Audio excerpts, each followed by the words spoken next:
FM presents this Myrtle Beach High School football. Myrtle Beach Seahawk football is brought to you by HTC.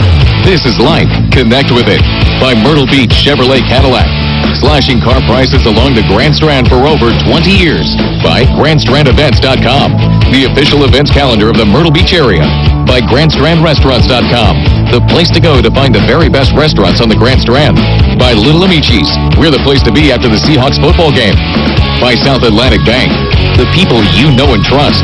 By Dirty Don's Oyster Bar and Grill, where the sharks don't bite, but we might.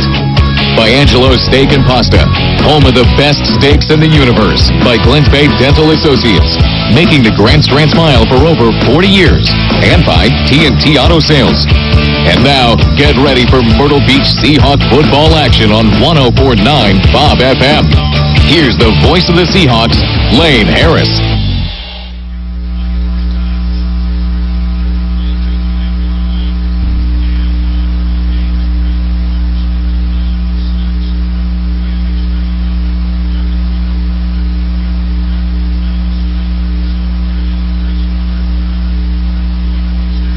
Pre-game show, McMillan Small Funeral Home, located at Highway 70 bypass at 67th Avenue North here in Myrtle Beach, South Carolina. It is raining, but there is an artificial turf, as most of you know here at Doug's Shop. I don't know if they actually call that artificial turf. I'll pull Wayne in here. He'll correct me on that. What do we call this?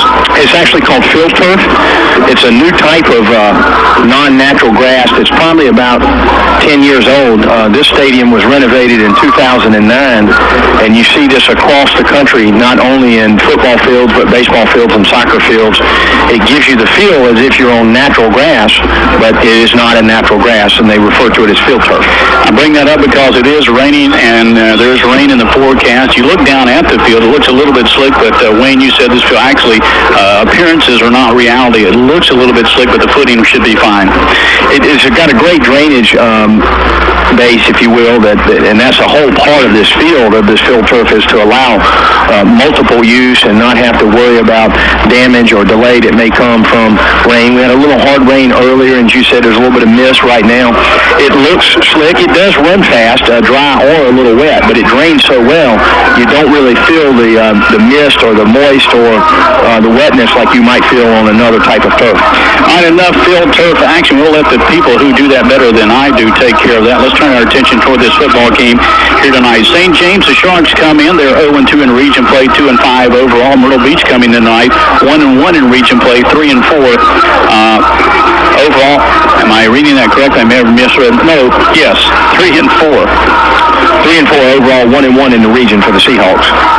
And these two teams will come in here tonight. Brandon Sinclair, the quarterback for Myrtle Beach, tell us a little bit about him. His numbers look very good. Well, Brandon Sinclair, running back, and we saw him over in Florence when we were able to do a game together when Lane was not available, and he had a tough night that night against South Florence. But Brandon Sinclair, the sophomore running back for the Seahawks, thus far in the season, 182 attempts, 1,264 yards, just under a 7-point average. He comes into this game as the leading ground gainer in the area, and he has been the biggest surprise for the Seahawks. Normally known as a passing team with that spread offense, he has been the shoulder that this team has carried. Tough game last Friday night. Sockets T put 8 or 9 in the box.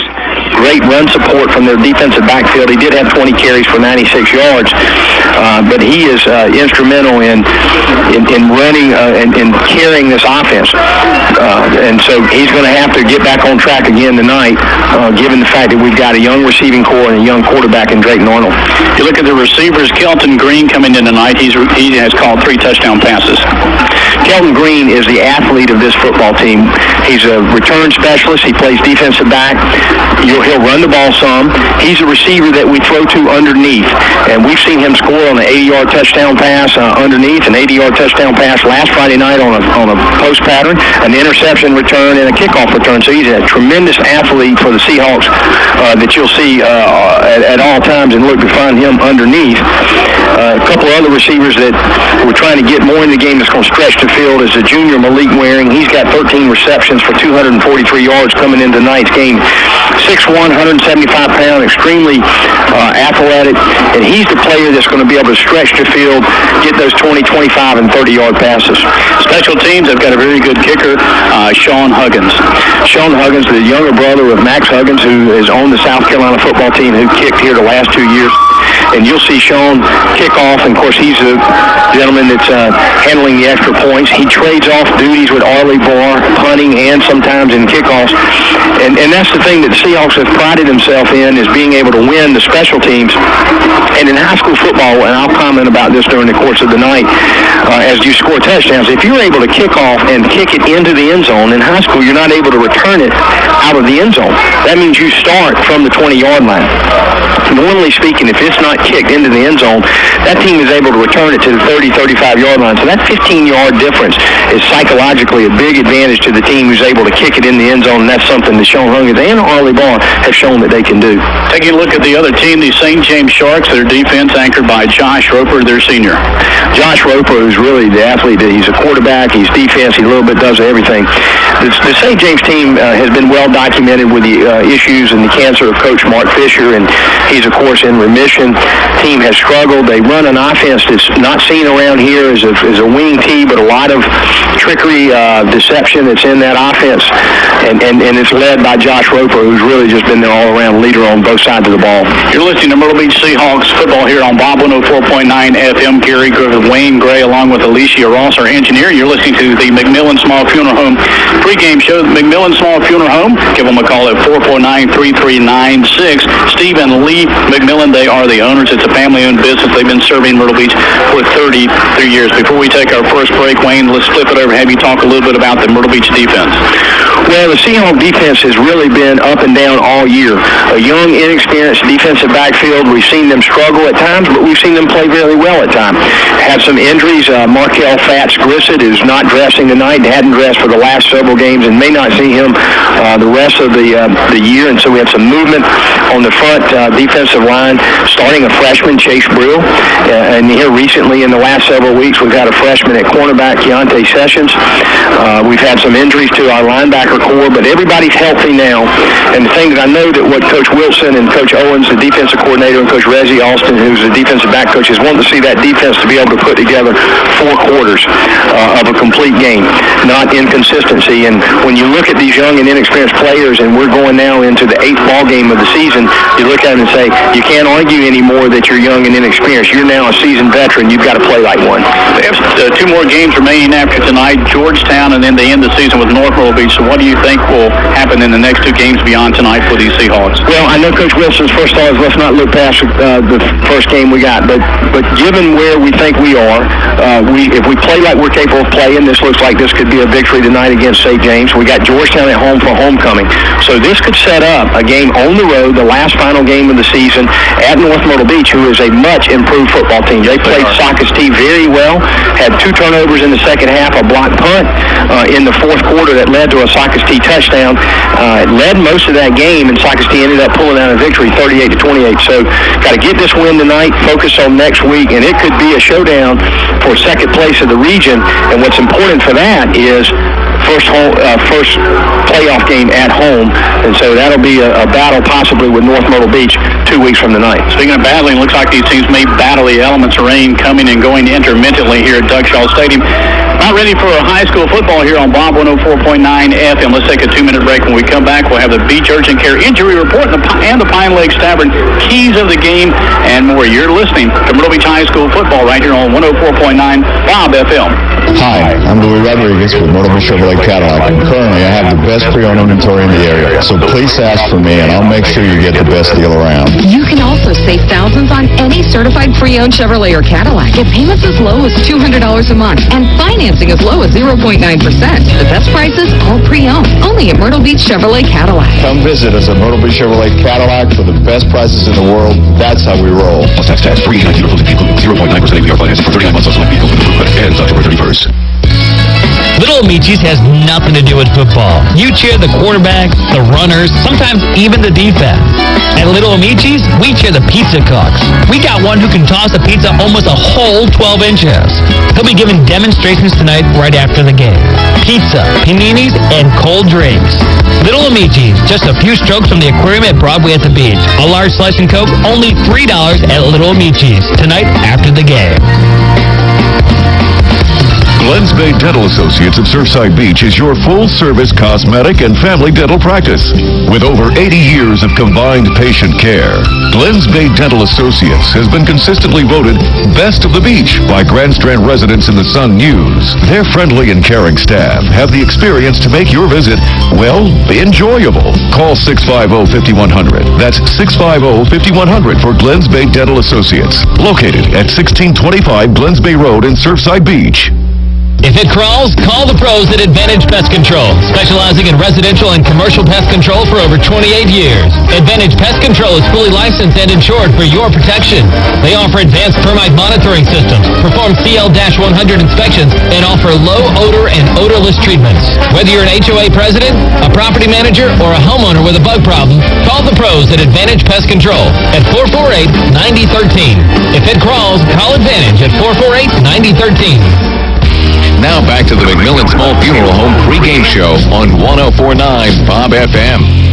Back at Doug Shaw Stadium, Gary Kripp alongside Wayne Gray sitting in here tonight. I'm sitting in for Lane Harris. Lane will be on that Coastal Carolina broadcast tomorrow up there in Lynchburg, Virginia against Liberty. Let's take a look at the Beach Urgent Care Injury Report brought to you by Beach Urgent Care. We care for champions. 497-2273. Give Beach Urgent Care a call. Let's take a look at the Beach Urgent Care Injury Report, Wayne. Gary, the great thing is in recent games we haven't really had any new injuries. Early in the season we lost starting offensive lineman Griffin Wright, defensive lineman Markel Grissett, and backup linebacker Terry Thomas, and they've been out for several games and probably will be out, no not probably, will be out for the rest of the season. Last Friday night, Cade Bruner, offensive lineman, 6'2", 252-pound senior. He didn't practice Monday or Tuesday, had a light practice on Wednesday.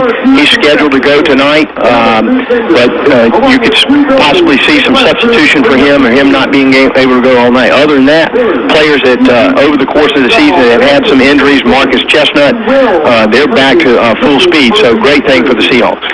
Let's look at the Beach Urgent Care Injury Report. If you live here locally, give Beach Urgent Care a call at 497-2273. If you're new to town or just looking for some medical care for your family, Beach Urgent Care is just what the doctor ordered. Now let's turn our attention to the Pine Lakes Tavern.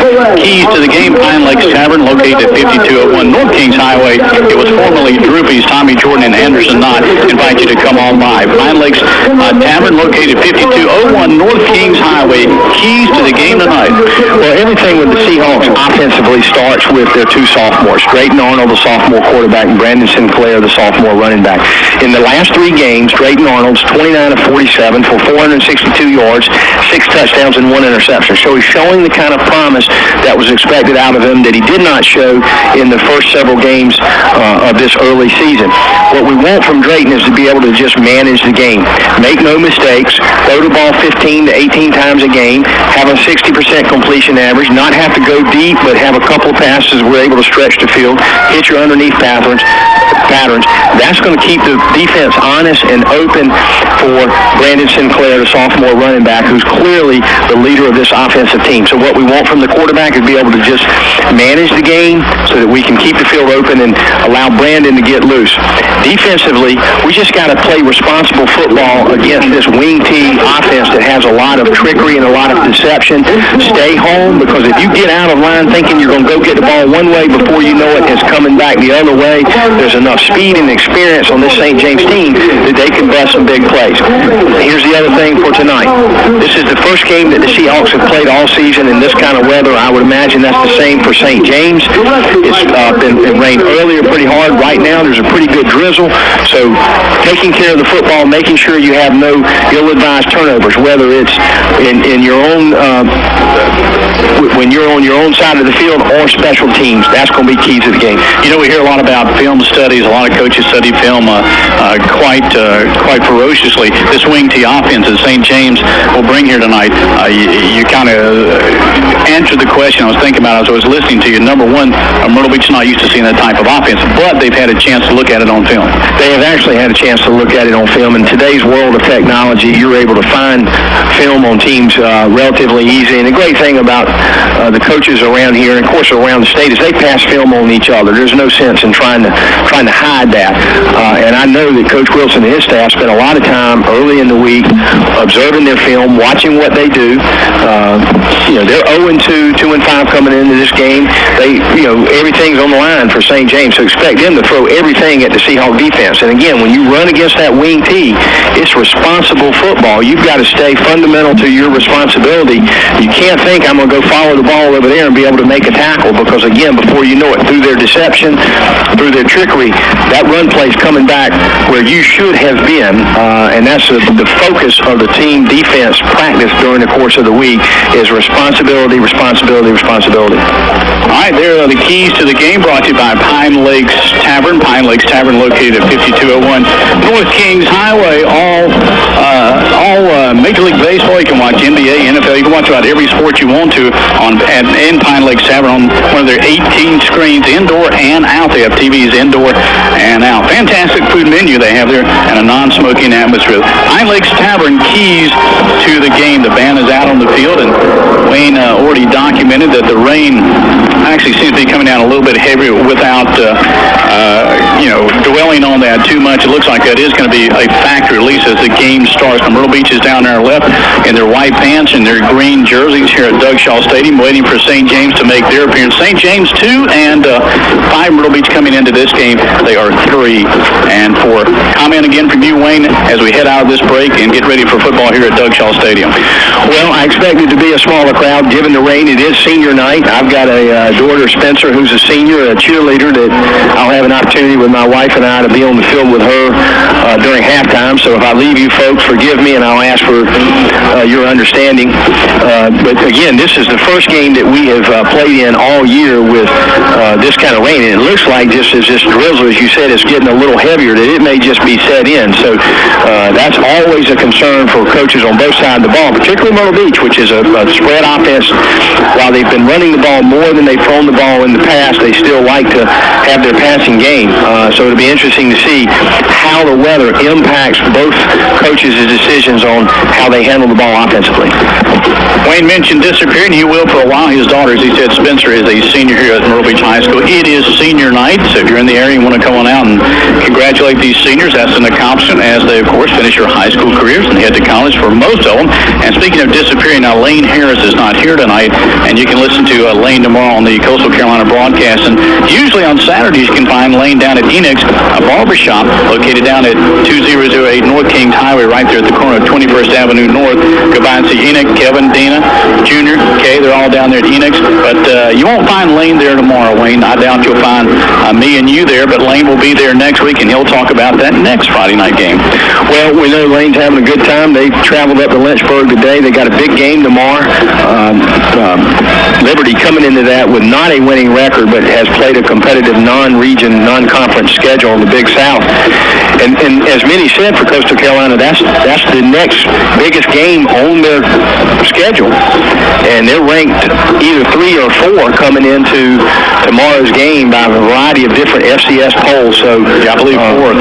A record both, of course, for Coastal and I believe a record for any Big South team in terms of their ranking in the FCS polls. Yeah, I believe Coastal is 4th in the country, as you said, and I believe, in fact, I think it was Lane that told me that Charleston Southern, I think, is 24th in the country. So those two, Charleston Southern and Coastal, headed for a showdown. Charleston Southern, well, they'll be tested tomorrow. They play the University of Colorado, and then at the end of the season, I don't know if everybody knows this, but Coastal ends their year against South Carolina. Yep.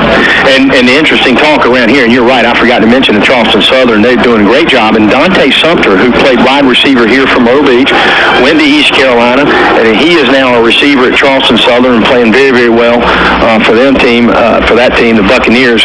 So it's good to see those teams in the Southern Conference conference doing really well, particularly the two teams from South Carolina, Coastal and Charleston Southern. But Coastal could very likely be undefeated going into that ball game with the University of South Carolina, and I can't think of a better opportunity. Now, we don't have Coastal here tonight. We do like to talk about them, but I think you're right. I think this is great for the state of South Carolina. I think it's great for this area, and it's great for the Big South to have two of their teams at least in the top 25. Coastal, I believe, is 4th, and Charleston Southern 24th in the country. It brings a lot of notoriety to not only the conference but the state. Well, there's a lot of great football in the state of South Carolina. It is known as one of the better states in high school football relative to the size of its population. And there's some great football in the college. I mean, we talk about Clemson in South Carolina, but I can Wofford, Furman, Coastal Carolina, and over the years there's been Charleston Southern, some other great teams. So you're right. It's good to see those two schools, mid-major schools, if you will, having very competitive seasons, and that's an opportunity for football players here in South Carolina that may not be at that high Division I level can play at that mid-major or lower level Division I. All right, you can listen to that game tomorrow. Matt Hogue, Joe Cashin, along with our buddy Mr. Lane Harris. Right now we've got high school football coming up in just a moment. About 7-8 minutes away from the kickoff. Let's take a 2-minute break. Here. You're listening to Myrtle Beach High School Football on 104.9 Bob FM. My HTC digital cable service connects me to my favorite shows and new release movies with video on demand, so I can watch what I want, when I want, and I can choose from more than 200 channels, including digital cable sports. I'll never miss a play from my favorite team in any season. With HTC, it's a win-win, because HTC connects me with the things that mean the most. Catch Thursday Night Football on NFL Network all season long with the Passport package for only $10 per month. Call HTC at 843-369-8961. HTC, this is life. Connect with it. Time magazine says it's the best in the world. Forbes says it's creating a frenzy throughout the South. The New York Times says its clean, vibrant flavors will hook you from the first spoonful. Newsweek says, try the cookies and cream? Come experience why critics are raving at Scoops Ice Cream. Scoops carries Bluebell Creamery's world-famous ice cream, and if you don't know, you need to come down to Scoops Ice Cream with 2 Grand Strand locations.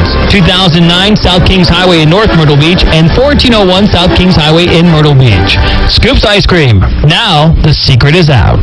Hi, I'm Louis Rodriguez with Myrtle Beach Chevrolet Cadillac. Currently, I have the best pre-owned inventory in the area, so please ask for me and I'll make sure you get the best deal around. You can also save thousands on any certified pre-owned Chevrolet or Cadillac. Get payments as low as $200 a month and financing as low as 0.9%. The best prices, all pre-owned. Only at Myrtle Beach Chevrolet Cadillac. Come visit us at Myrtle Beach Chevrolet Cadillac for the best prices in the world. That's how we roll. Plus tax free 0.9% APR financing for 39 months on select vehicles with approved credit ends October 31st. Are you hungry for seafood, steaks, burgers, and salads? Dirty Don's Oyster Bar and Grill has them all with the best happy hour in town. Seriously, the best in town. 50 cents, shrimp, oysters, mussels, and wings, Monday through Friday from 4 until 6. And don't forget the $6 weekend oyster roast every Saturday and Sunday from 1 until 3. 2 locations on 21st Avenue North and oceanfront on the boardwalk just north of 9th Avenue. You can't see it from the boulevard. You gotta walk around. And coming soon, Dirty Don's Marina Grill and Raw Bar at Barefoot Resort. Dirty Don's. Come sit on our big wooden deck. Now back to the McMillan Small Funeral Home pregame show on 104.9 Bob FM. Back at Doug Shaw Stadium, Gary Griffith alongside Mr. Wayne Gray. Our buddy Lane Harris will be back with you next week, getting ready for high school football here. Myrtle Beach will welcome in the St. James Sharks. Glen Bay's Dental Associates of Surfside Beach, they're located at 162 in Glens Bay Road. Give Glens Bay Dental Associates a call at 650-5100. They have a combined over 80 years of patient care. Now that is something. Dr. Ray Clary, Dr. Hal Katz, Dr. Edward Goldberg, and Dr. Julie Obenchain at Glens Bay Dental Associates of Surfside Beach. Fireworks in the background. Maybe that's symbolic of what's going to transpire here tonight on the field. I believe the rain has subsided just a little bit. That's good to see. You don't want to see it get out of hand, although this is not natural grass, so we don't have to worry about that. Myrtle Beach and St. James are meeting in the middle of the field. By the way, every time I'm over here, Wayne, I really like to make note of what a fantastic facility this is here at Doug Shaw Stadium. And you played for Coach Shaw. I did. I had the opportunity to play for Doug Shaw back in 83, 84, and 85. Doug coached here for 25 years and unfortunately passed in 1994 unexpectedly.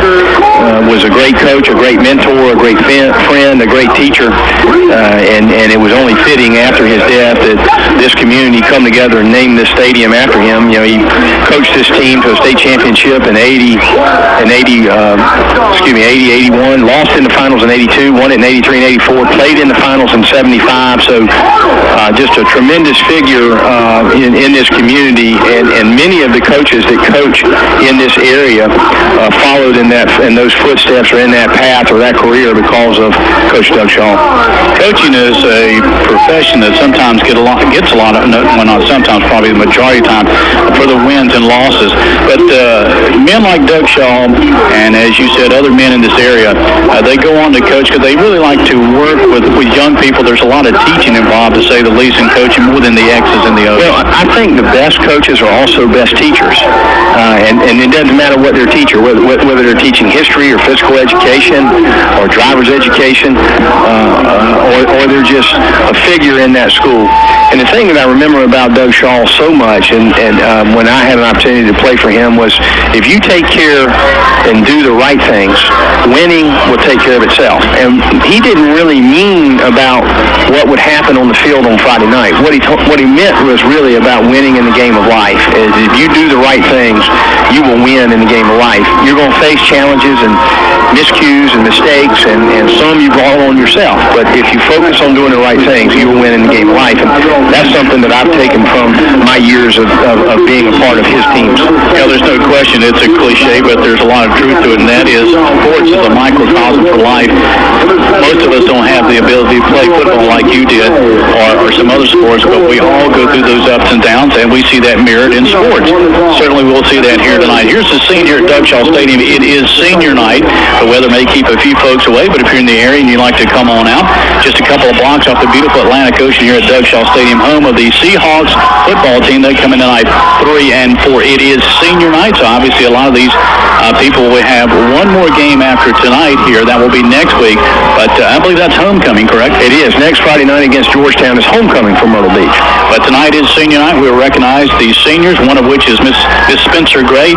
That's Wayne's daughter. She's a cheerleader. He will disappear for a while, go down and escort her out on the field at halftime, and then he'll be back up for the second half. But first things first, we got football ready to go here in just a moment. I believe, did St. James elect to take it? I think they did. I was watching to see who was going to win the toss and elect to receive or defer until the second half. And unfortunately, I got sidetracked. Lane usually does that, and I don't have to focus on that, but we'll get that real quickly here. I believe St. James is going to have the ball to begin the football game. The officials break their huddle. They're ready. They're going to tee it up here in a moment. If that's the case, then Sean Huggins will be the kicker for the Myrtle Beach Seahawks. We mentioned Sean in the pregame, the McMillan Small pregame show. He is a very good kicker. It's kind of been the DNA, I suppose. His brother kicks at South Carolina, and Sean does a fantastic job here. He's going to kick it away from Myrtle Beach. We think Myrtle Beach in their beautiful green tops with the green helmets and white bands. St. James over there in the dark bands and the white tops. They break out from the sideline across the way, and I believe St. James is going to send back deep. Their deep man looks like it's going to be Evan Boyd, and it will be Sean Huggins waiting to tee it up at the 40. Yep. The Seahawks kicking left to right on your radio dial. As you said, Sean Huggins teeing it up slightly, moving it from the middle part of the field. What he likes to do, and what Coach Wilson likes him to do, is kick it into the, narrow that ball on the hash, from the hash to the sideline. That narrows the field of the return specialist. Most important, if you can, get it in the end zone. Seahawks showing a little bit of enthusiasm there on the sideline, jumping up. Rich Crampanis down on the sideline from WPDE. All right, Sean Huggins is ready to kick it away for the Seahawks. On the 40-yard line, he does. Keeps it right in the middle of the field. Taken on the far side by Evan Boyd. He drops the ball, brings it out to the 10. Trying to get across that 10-yard line. Now backs up. It's going to be dropped back at the 5-yard line by DeJure Wilson. And Gary, if you're not able to kick it in the end zone, I mean, he kicks that to the 1-yard line, and as I said, he's kicking it between the hash and the sideline. Seahawks do a great job on kickoff coverage, and St. James starting from their own 5-yard 5-yard line. Their quarterback is the senior Josh Roper, who has thrown for 7 touchdowns. St. James runs that wing T offense. You don't see that much anymore. However, Myrtle Beach has had plenty of time to watch it on film, as you so astutely noted. When we say film this day, of course, that comes in a variety of ways. You can watch about anything. Here is the give before they can even get the handoff. There's a flag on the play, Wayne, on the first play. And looks like maybe a side judge comes in, and I'm not sure if he's referring to Myrtle Beach or St. James, and looks as if they're going to mark it off against Myrtle Beach, so that would have been offsides. Well, that'll give St. James a little bit of breathing room. They have the ball. They're going to mark it now up the 11-yard line, so that'll be a first down. And they run this wing T out of a shotgun formation, so he'll have 1 or 2 backs flanked to his side. In this case, 1 flank to his side, 1 in a little slot position, a lot of movement in the backfield, which will cause that defensive line to move. Roper takes a snap ball loose on the ground, or is it kept by St. James? He is driven. Roper looks like driven all the way back into the end zone, but no safety is called. I thought for sure they were going to call a safety. There was Terrell Dukes. Let me mention that. Now going out of the ball game for the St. James Sharks. Looks like it's Zach Shelton who checks out. Yeah, we're already seeing the weather playing challenging in this game. On the kickoff, it was fumbled. There on that snap, the ball was fumbled, and the St. James player ends up in his hands, but by the time he collects the ball, Seahawks are in the backfield, and now we're looking at 2nd and 12. From their own 4-yard line, Roper is going to take this snap, gives to the first man out of the backfield. Looks like that's Alan Crum. Crum's not going to get very much, and St. James is going to have to punt from their own end zone. Alan Crum, the junior, has rushed for 4 TDs, but right now, obviously, Wayne, St.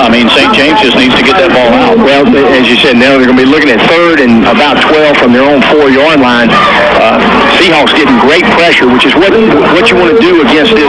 You got to play responsible, but your interior lineman, you want to get penetration and create havoc in the backfield. Seahawks normally a 4-3, but modifying that defense to a 5-3.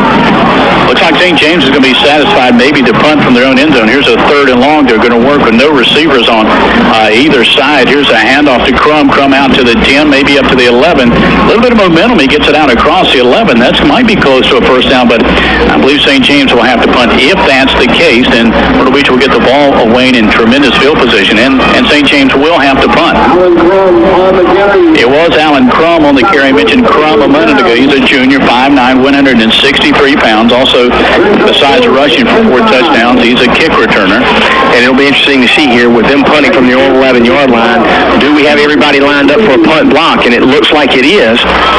Kelton Green back at the 45 for Myrtle Beach. You're right. Looks like Myrtle Beach is going to rush this. Here's a low snap. Punter can't get it away. In trouble. Going to be dropped. Is it a safety? No indication yet.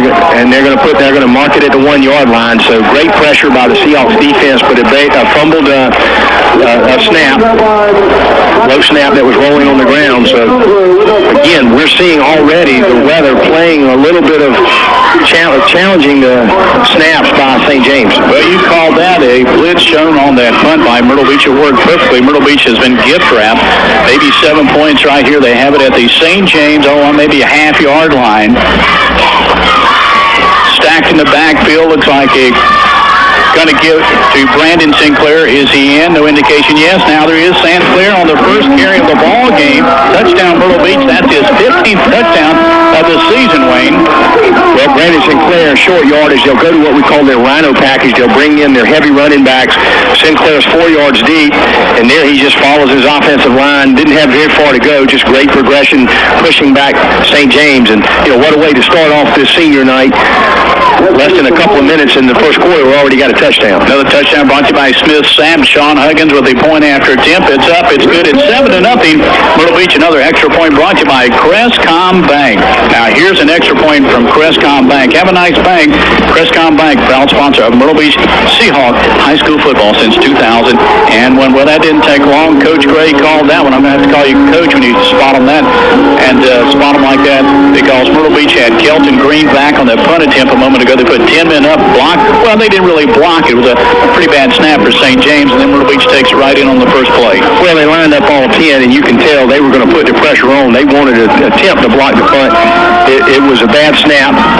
Punter picks it up. As soon as he picks the ball up and looks up, there's the defenders from Myrtle Beach to be able to tackle him on the 1-yard line. And already we'll see Sean Huggins with his second kickoff of the night. Of course, Myrtle Beach High School right next door here in the Myrtle Beach, St. James down on the south side. One of the newer high schools in Horry County. Here's Huggins to kick off for the second time already. 9:35 to play, first quarter, 7-0 Myrtle Beach. And Evan Boyd is the deep man again. The kick is going to be a little bit of a line drive, takes a bounce, goes into the end zone, and Boyd is going to let it go. That'll be a touchback. And the Sharks will come out and try it again from their own 20-yard line. 7-0 Myrtle Beach here in the first quarter. HTC, bundle and save with HTC. HTC offers many bundled programs that allow you to save money and stay connected when you combine services like home and wireless phone, digital cable, TV, high-speed internet, and home security. You may already qualify. Start saving today with HTC. Give them a call at 369-8963 for details. Here's that wing T offense. St. James does have receivers left and right. The handoff straight up the middle to Crum. That is Alan Crum. He'll be the man who has the bulk of he'll have the bulk of carrying the ball tonight. Checking back in is Tyrell Dukes for St. James. Now, is this the kind of team St. James that is, Wayne? Can they play catch up, or does it benefit them to get ahead? Well, it certainly benefits the Seahawks to get ahead. It's, in the wing teams are typically run-oriented offense, and Seahawks are going to load everybody up in the box, and then they're going to force them wanting to throw tonight, which is even more challenging given the weather. Here's a give to Crum, or is that the quarterback? I believe that is quarterback Roper, who gets tied up in the backfield. He didn't get much out of it. And then we got a late flag that looks like it may be an unsportsmanlike call on St. James. One of their linemen rushes through the defense and comes all the way to the safety for Myrtle Beach and lays kind of an unsportsmanlike block, which throwing his elbow. So that's going to push them back even further. 8:51 to play, first quarter, 7-0 Myrtle Beach, thanks to a bad snap a moment ago on a punt attempt by St. James. And then Myrtle Beach, from the St. James one, took it in on a carry by Brandon Sinclair. Sinclair with his 15th touchdown of the season. St. James is backed up. Okay, I do want to note as October is Breast Cancer Awareness Month, and as we've seen all the way from Pee Wee football to the NFL, everybody in honor of that wearing pink. Seahawks wearing the pink gloves tonight. Pink socks. And the cheerleading team with pink bows and a pink and a gold pom-pom.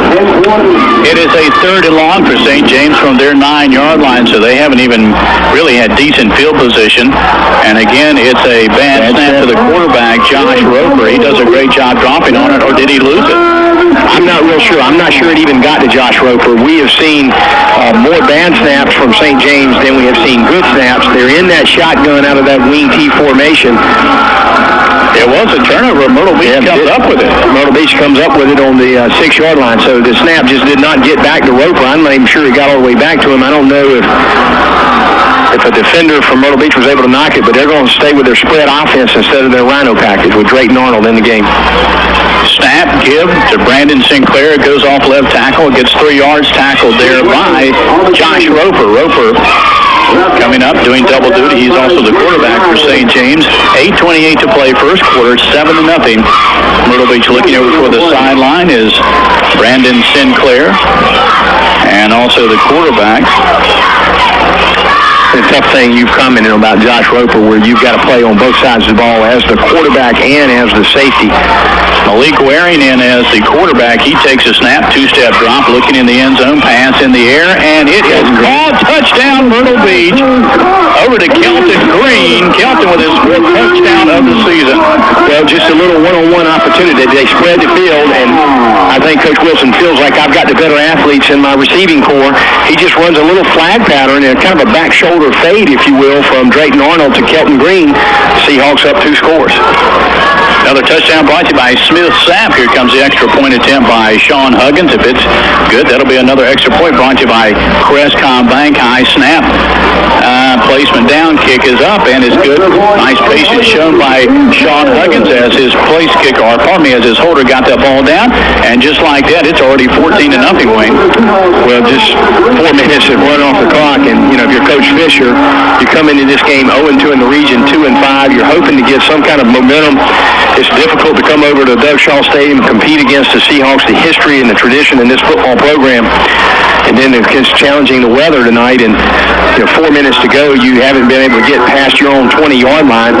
And you've had more bad snaps than you've had good snaps. So not looking good necessarily for the St. James Sharks. Well, it certainly hasn't taken long. Really great field position on both touchdowns by Myrtle Beach. They take advantage of that field position and score 2 quick touchdowns. Here's Sean Huggins. He'll tee it up one more time, actually for the 3rd time already in 5 or 6 minutes has elapsed here in the first quarter. Back deep again for St. James. That's going to be Evan Boyd. And over to his left is Tyrell Dukes. They are the deep men. A couple of men are up. Then St. James is going to put about 5 men up close just in case, but Sean Huggins, of course, is going to kick it away.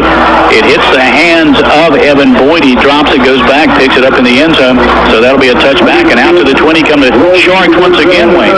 Well, line drive kick, and I think he's intentionally doing that given the fact that you got a wet ball. It's going to bounce off of that field turf. No opportunity for Boyd to make that catch. And as I said in the pregame, when that ball goes into the end zone, you're not able to return it. It comes out to the 20-yard line. This will be the best field position. Of course, they did start on the 20 of the last. Sharks has a possession. Sharks break the huddle, 1st and 10 at their own 20-yard line. Receiver on the open side of the field. They keep that wing T offense. Everybody in the backfield. The quarterback, Roper, into a long count. Direct snap goes to Crum. Crum in the middle of the pack comes out, gets it out across the 25-yard line. The thing that's so difficult about the wing T, and particularly the way they line up in the offensive backfield, they're low, difficult to see, difficult to read what direction they go in. We've modified our 4-3 going to a 5-3. We got 8 to 9 guys in the box. And the thing about that, when you get past that line of scrimmage, the opportunities really open up for that wing T offense. So, again, you want to be able to make those tackles in that box area. Second short yardage for the St. James Sharks. A direct snap's going to go to the man who just checked into the ball game, and that is William Gallagher. Gallagher gets back to the line of scrimmage. Not much after that. Gallagher has a rush for 87 yards this season. You take a look in the backfield for St. James. They, of course, have Roper, their quarterback, who has thrown for 7 touchdowns, and then this guy Gallagher has rushed for 87 yards, one of their leading rushers. The other, of course, is Alan Crum. And I believe it's going to bring up a 3rd and 5 for St. James at their 25-yard line. So again, Wayne, if they don't convert on this first down, Myrtle Beach should get the ball back in relatively good field position, and the rain has picked up one more time. The rain is picking up. We have not seen St. James attempt to pass, and it looks like Coach Fisher is going to take a timeout. So we have a timeout on the field. I'll tell you what, we'll do the same. Let's take a timeout here. Let's go for a 1-minute timeout, a 1-minute timeout. You're listening to Myrtle Beach High School Football on 104.9 Bob FM. At TNT Auto Sales, everybody rides. And with 3 locations, we do mean everybody. On 1441 Highway 501 in Myrtle Beach, in Conway, 1010 Highway 501 East, and in Lugoff on Highway 1 across from Masonic. TNT Auto Sales has served the Grand Strand for over 15 years by specializing in secondary financing with rates as low as 3.9%. No matter what your credit situation may be, they have over 150 vehicles in stock, or you can check them out at TNTAutosalesonline.com. And remember, at TNT Auto Sales, everybody rides. Take a walk on the wild side and come celebrate the great outdoors at Longbeard Bar and Grill, located at 5040 Carolina Forest Boulevard. Open at 10:30 a.m. 7 days a week, Longbeard's distinct menu offers lunch, dinner, and late-night service in a rustic atmosphere and will inspire you to try something a little different. Try our lean elk burger, alligator bites, wild boar wings, bison, wild turkey, quail, and coming soon, American water buffalo, homegrown in Conway. Longbeard's has $5 lunch specials and dinner specials every night. Located behind the food line in the HTC building on River Oaks Drive, take a walk on the wild side at Longbeard's. You're listening to Myrtle Beach Seahawk Football on 104.9 Bob FM. St. James just trying to convert a 3rd and 5 from their 25. They could not do it. Myrtle Beach is going to get the football back for the 3rd time in this first quarter. Back deep to receive the punt is Kelton Green standing at his own 45-yard line for the Myrtle Beach Seahawks. Seahawks lead 14-0. 6 minutes to play. Punt, not a very deep punt. Green's going to let it roll. He hits at the 45 down to the 40. He's going to let it roll, and the Sharks are going to down it at the 35-yard line of Myrtle Beach. The next 30 days along the grandstand will bring in a wealth of fun, family-friendly activities to help kick off the fall season in high fashions. From races to parades to an abundance of food. There's something for everyone to enjoy in between all that football. Check it out on grandstrandevents.com. Well, here's something we haven't seen, Wayne. Myrtle Beach has to start in their own territory. Well, St. James able to get the punt off. Myrtle Beach starting their own 35. St. James in a 3-3-5. You get a little confusion on defense. Not sure if there's enough players on the field. And here is a direct snap to Chris Simmons. Is that Simmons in there at quarterback? Well, no, that'd be Drayton Arnold. Number 9. You're right. When it's raining, those jerseys kind of wrinkle together, and those numbers are hard to read. Just a little inside zone read play to Brandon Sinclair. Not much, actually a loss of a yard. It'll bring up a 2nd and 11 from their 34-yard line. Drayton Arnold is in the backfield. He is the quarterback for the Seahawks. Back there with him is Brandon Sinclair. Arnold wants to pass, rolling to his right, being flushed out. Gets the pass off, looking up the field, and the pass is in and out of the hands of Graham Vaughn. And even if Vaughn had caught that, he would have been out of bounds. Well, great pass rush there by St. James Sharks there in a traditional 4-3 defense. Drayton was looking at only one man in the middle of the field. A lot of pressing, if you will, from the cornerbacks by the St. James defense up on Kelton Green. He looks to go long. Defensive back stays with him. Graham's on a crossing pattern, but as you said, that ball's thrown out of bounds even if he's able to make that catch. 3rd and long, 3rd and 11 to be exact from Myrtle Beach from their 34-yard line. Receivers left and right from the shotgun. Here's the snap to Arnold. Screen pass out on the right side, complete. This time he finds Vaughn. Vaughn makes it up to the 35, push right back to the 34. No pickup on the play, and it will bring up a 4th down for the Seahawks right under 5 minutes to play in the first quarter. It's 14-0 Myrtle Beach. Well, credit St. James defense there. Really the only time they've been on the field where they've had a real opportunity. The last 2 possessions giving the Seahawks the ball inside their own 5-yard line. And 3 in and 3 out is exactly what Coach Fisher needs. We'll see how they handle the long. There's a low snap. Bad snap. Myrtle Beach gets the punt away. Back deep to receive it is Evan Boyd. He's going to let it bounce. It does. 35 down to about the 27-yard line, and it'll be down by Malik Waring of Myrtle Beach. So 4:17 to play in the first quarter. Got off to a fast start. Myrtle Beach scored 14 quick points, and now it's kind of calmed down a little bit, Wayne. Nonetheless, Myrtle Beach still has the lead. You know, interesting, my experience when working and playing with kickers is, particularly punters, they like to punt with old slick balls. It just seems to have come off the foot and kick better than a new ball that has a tighter grip. And there we saw, and then that was a low snap by the Seahawks. So again, seeing how this weather may enter into this game. 1st and 10, St. James. Pass out in the flat, in and out of the hands, but it's going to be called by Jamal Richardson. Richardson bobbled that ball. He's lucky he wasn't nailed by a defender. He bobbles the ball. If he doesn't bobble that ball, that was a good little underneath screen there by St. James. They had the blocking set up, but linebacker number 31, Corbin Singleton, who's a transfer from Greenville High School, was out several games with a knee injury, but back playing in at linebacker, was able to read that and make the tackle. But a 4-yard gain by St. James. I believe that's the first pass completion of either team tonight. It is. Here come the Sharks. They will send a receiver out on the right side. They run that wing T offense. So everybody but Wayne and myself are in the backfield. Man in motion left to right. Confusion a little bit by Roper. Roper turns around and hands it to Crum. Alan Crum. Looks like that's not confusion by them. That's the deception in the backfield. Or deceive me. Yeah, I mean, you're going to spin and turn and hand and fake, and that's kind of all a part of this. Maybe this is an obvious question. With that kind of, look one way, go the other. I would think they really have to run that to perfection. No question, because there's a lot of hand fakes, there's a lot of turning, there's a lot of spinning. You're collecting the ball in a shotgun snap. It's wet. So there's a lot of work that takes place in this type of offense in terms of repetition. Sharks work from their 31-yard line, trailing 14-0. Snap. Back to Roper. Wants the pass, being flushed out, rolling to his left. Tried a shovel pass. Is that even a legal pass there, Wayne? I'm not sure. As he's rolling to his left, they're going to call it not a legal pass. Hey, don't forget after the game to go to Little Amici's. Check Bill Hallman, the owner of Little Amici's, after the game. Little Amici's is the place to be. Just steps from the aquarium at Broadway at the beach. You can get a large slice of pizza plus a drink for only $3. That's Little Amici's. What Roper does there is he shovel passes it to one of his offensive linemen, so he's an illegal receiver. And that's an incomplete pass, 4th and 8, punting from their own 30-yard line. Here is the snap. Back deep from Myrtle Beach is Kelton Green. Green's going to let the ball go out of bounds at about the 38-yard line. So 2:33 to play in the first quarter. And Myrtle Beach will have the football once again. They lead 14-0. They scored early on 2 mishaps.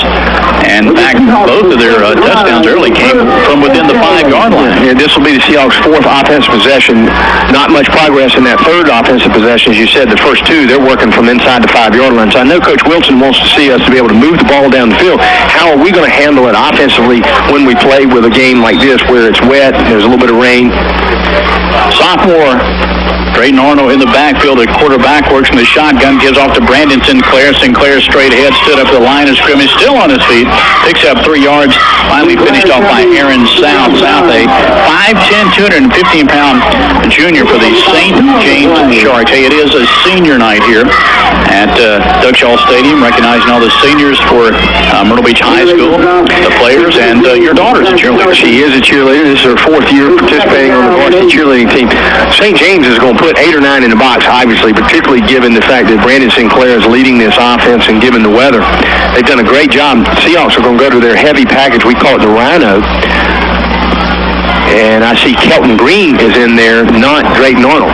And Green takes a direct snap. He'll keep it himself, come off right tackle up to the 44, to the 45. He's pushed back maybe a gain of a couple of yards. All right, Myrtle Beach has a 14-0 lead, about a minute and a half to go in the first quarter. What do you think Coach Wilson is telling the team now? Just keep going and going and going? Well, I think what he's telling them is, guys, we're up 14-0. We had great field possession. We were able to score early. But we've got to play as a football team. We need to put 4 quarters together. Can't worry about what the weather's like, what the and that rain is really coming down hard now. And Sinclair is back in. We're looking at 3rd and 5.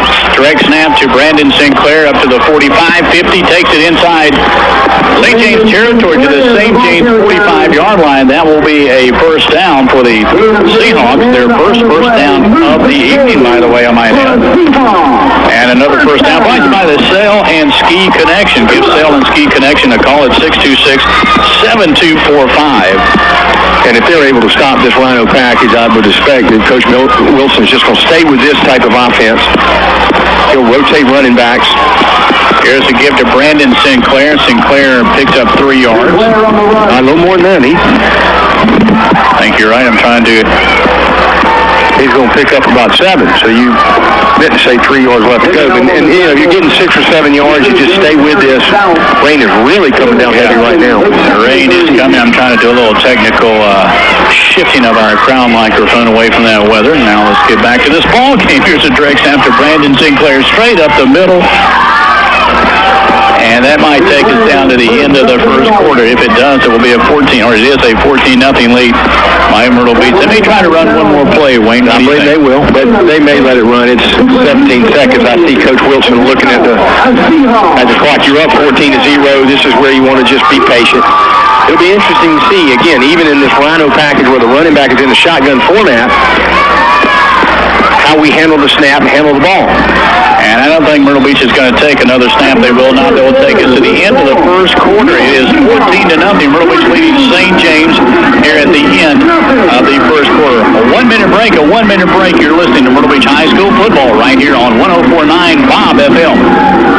Glens Bay Dental Associates of Surfside Beach is your full-service cosmetic and family dental practice. With over 80 years of combined patient care, Glens Bay Dental Associates has been consistently voted Best of the Beach by Grand Strand residents in the Sun News. Their friendly and caring staff have the experience to make your visit, well, enjoyable. Call 650-5100. That's 650-5100 for Glens Bay Dental Associates. Located at 1625 Glens Bay Road in Surfside Beach. For 75 years, the Myrtle Beach Area Chamber of Commerce has been promoting business, protecting jobs, and improving our economy. Today, the Chamber represents nearly 3,000 members with 50,000 employees. Promote, protect, improve. The Myrtle Beach Area Chamber of Commerce, serving the Grand Strand community with excellence. GrandStrandRestaurants.com is the Grand Strand's official restaurant website. Find a new place to dine, unique menus, great deals, and special coupon offers. Log on to GrandStrandRestaurants.com. You're listening to Myrtle Beach Seahawk Football on 104.9 Bob FM. Start of the second quarter, Myrtle Beach leading St. James 14-0. Myrtle Beach Chevrolet, located at the corner of Grissom Parkway and Highway 501. Stop by and see Louis Rodriguez. Myrtle Beach Chevrolet at the corner of Grissom Parkway and Highway 501. Kelton Green on a pitch around the right side, takes it inside the 30 down to about the 28-yard line of St. James, and here come the Seahawks with a fairly sustained drive, Wayne. Well, given the weather and up 14-0, we're just going to keep the ball on the ground in the Rhino package. They're going to rotate Kelton Green and Brandon Sinclair. We got a flag on the play there. Not sure if that's going to be a hold against Seahawks, and it looks as if it will. They're going to back it up, but would have been a 5-yard gain as they continue to drive in the St. James territory. Interesting, Gary, Lee McMillan, who is the president of the Myrtle Beach All Sports Booster Club, is in Katy, Texas. Not sure why Lee's there, but he texts me. He's at a game in Katy, Texas. Not sure what high school it is. He said he's listening to us on the internet. That's great, Lee. Hope you're doing well. But shows a picture of the type of stadium that they play in, and you hear about Texas high school football, and I tell you what, that could compete with about any mid-sized college football stadium. Well, you showed me the picture on your phone. In fact, I thought it was a college facility. Katy, Texas, I believe, is just west of Houston. That's, I believe, where Roger Clemens either is from or lives, in case you are wondering. Just into the second quarter, here's a direct snap to Kelton Green. He's going to not even make it back to the line of scrimmage. Great defense by St. James. The finishing touch is put on there by Jacob Sloan. Sloan is a senior for the St. James Sharks. Well, high snap. But what the Sharks are going to do when we stay in that Rhino package and we're making a change here going back to our typical spread is they're just going to penetrate and send 8 or 9. But given this weather, it'll be interesting to see what Coach Wes Streeter, offensive coordinator, and Coach Wilson call. Drayton Arnold back in at quarterback for the Myrtle Beach Seahawks. Seahawks work from the 45 of St. James. Long count. Here's the snap. Arnold back. Two-step drop. Has time. Wants to pass. Now under some pressure. Rolling to his left. Still wants to throw. Gets the pass away. Looking up the field and throws it out of bounds. He had Tashik Vaughn and Greg Vaughn downfield, but they both were basically out of bounds. Now the weather is picking up. I should say the rain is picking up. It is a heavy rain. Now he had Graham Vaughn, the tight end, open down the middle, and this is kind of what we call a little release pattern, but was uncomfortable throwing it, probably because of the wetness of the ball. Third and long from Myrtle Beach, still from the shotgun. Drayton Arnold back in St. James, or in his own territory. Delayed handoff gives to Brandon Sinclair. Sinclair inside St. James territory, down to the St. James 30, all the way down to the 25-yard line. There's a first down. Another first down brought to you by the Cell and Ski Connection. I'm not sure they made the first down. You got one marker moving, but I think it's going to be 4th and 5. And obviously, given the weather conditions, and we're in St. James territory at the 26-yard line, we're going to go for it on 4th and down here. I stand corrected. You're right. 4th and about 5 with the St. James are going to mark it at the 27-yard line. Checking in from Myrtle Beach, going wide on their wide side of the field. There's Tashiki Vaughn, 2 receivers to their near side. Arnold in the backfield, along with Brandon Sinclair on a 4th and 5. Here's a snap. It's going to be a keeper by Drayton Arnold. He needs 5 yards, and he's not going to make like it, Wayne? Well, speed option to the right. Drayton Arnold thinks he has it, and he decides to keep it. Really, in that situation, he should have pitched it. I think he felt a little bit uncomfortable because of the weather conditions and the slickness of the football, but St. James does a good job there. Seahawks lose some yardage on that first down on a holding penalty and just unable to overcome that distance, and they give the ball up on downs.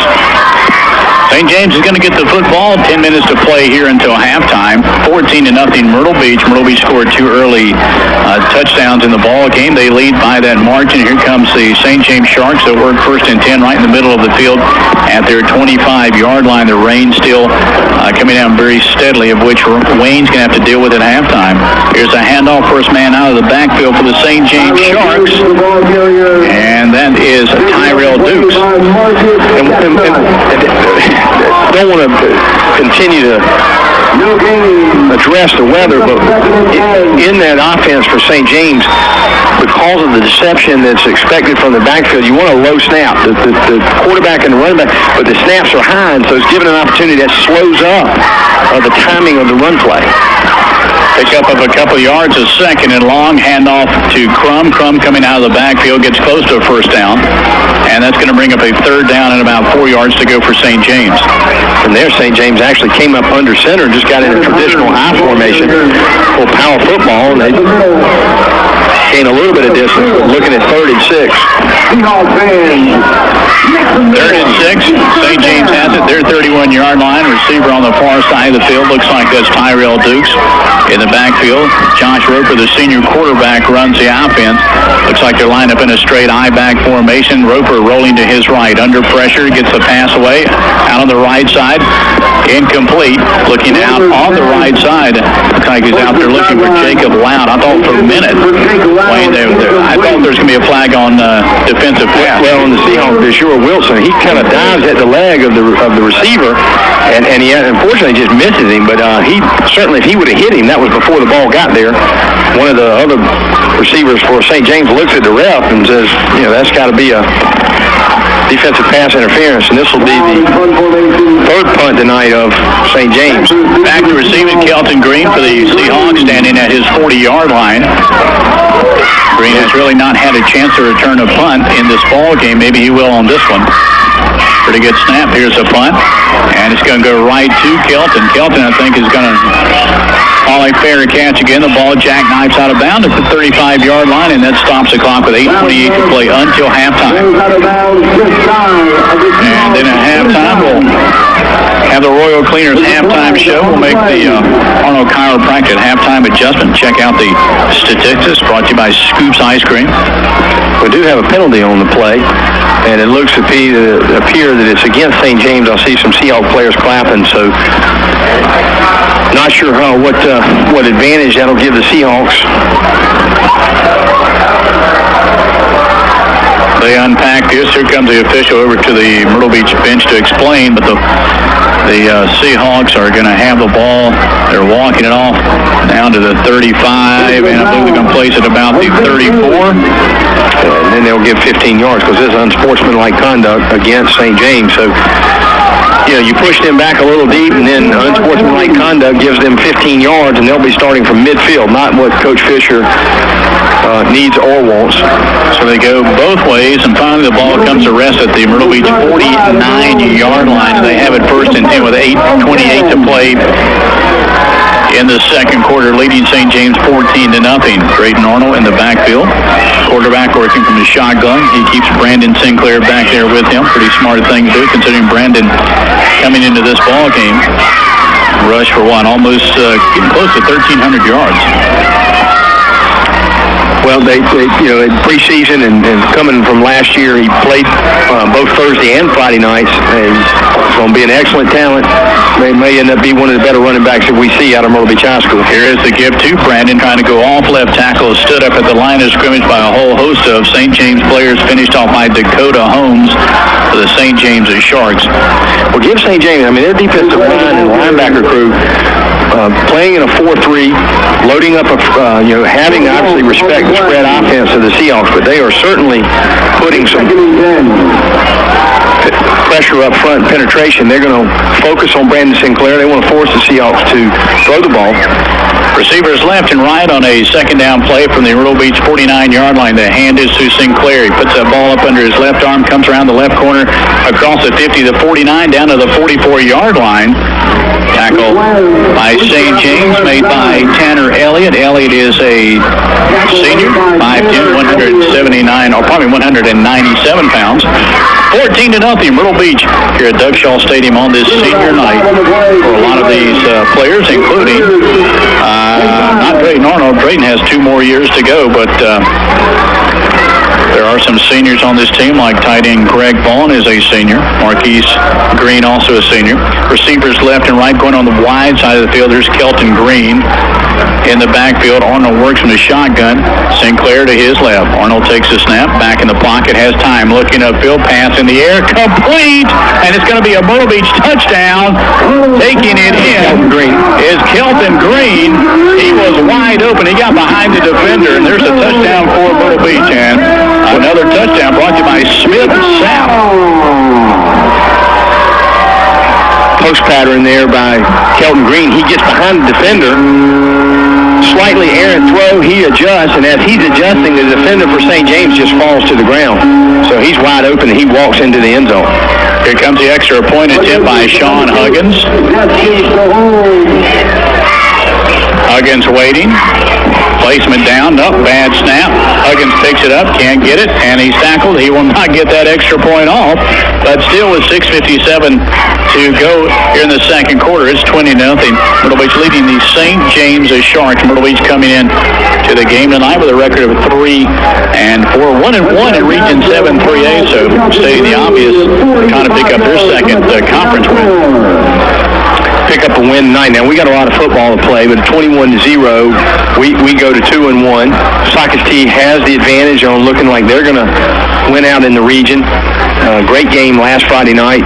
Boy, I tell you, Hunter Renfro, who's had a great career for Socastee and was selected to participate in the Shrine Bowl as an athlete. So he'll go there, and I'm sure they'll ask him to do a lot of things. Great story in Hunter Renfro. His father, who played at Lakeview, Tim Renfro, also played in the Shrine Bowl and was a great athlete at Wofford College.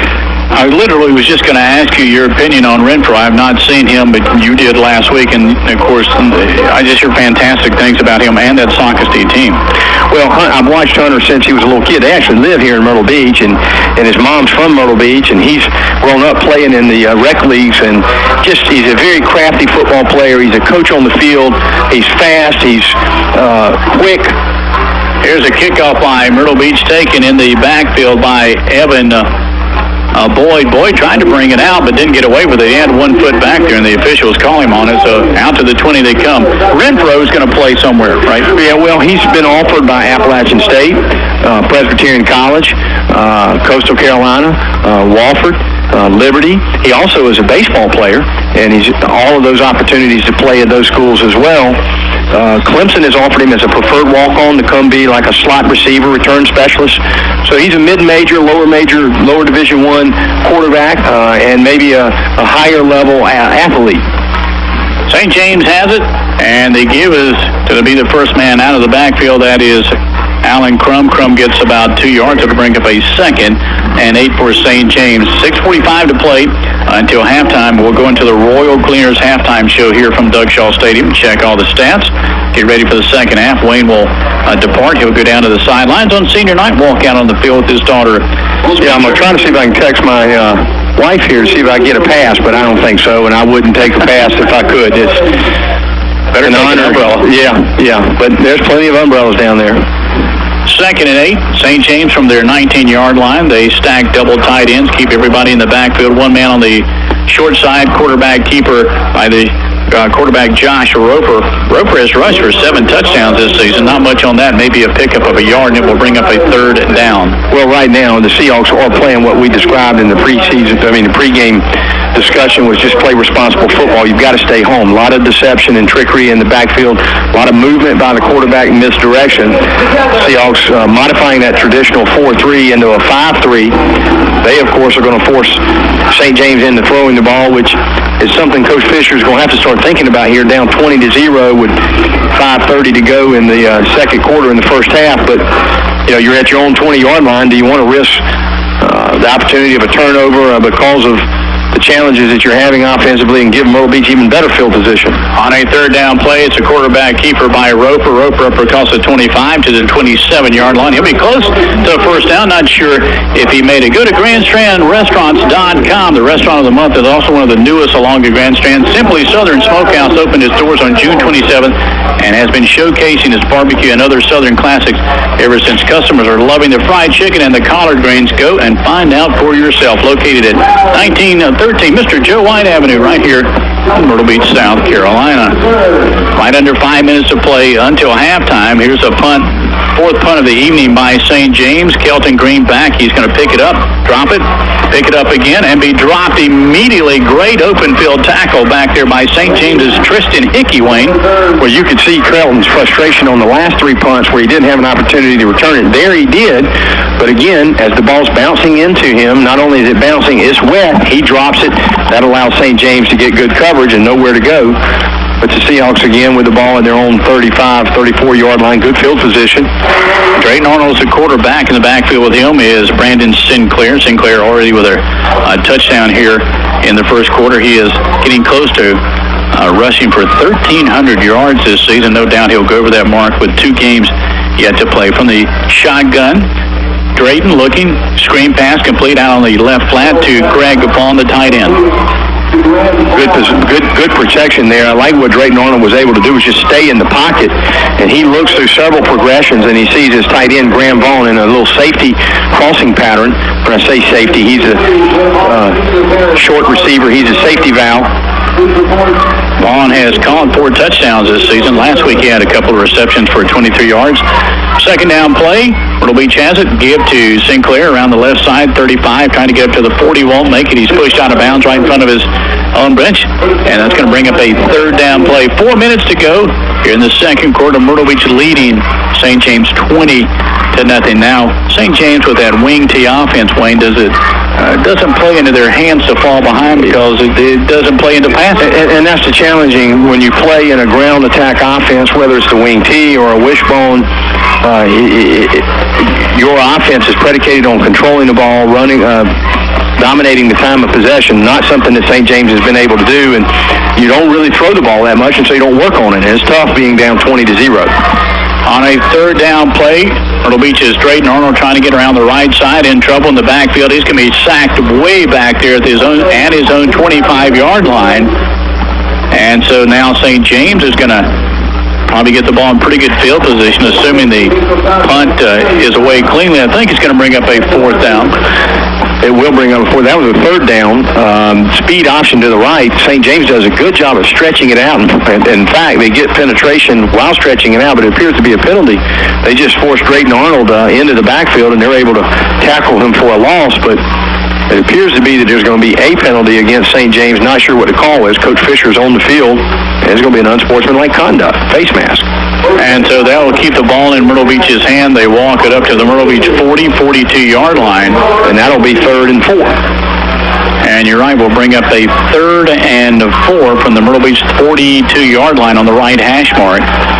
Myrtle Beach has receivers checking into the ball game.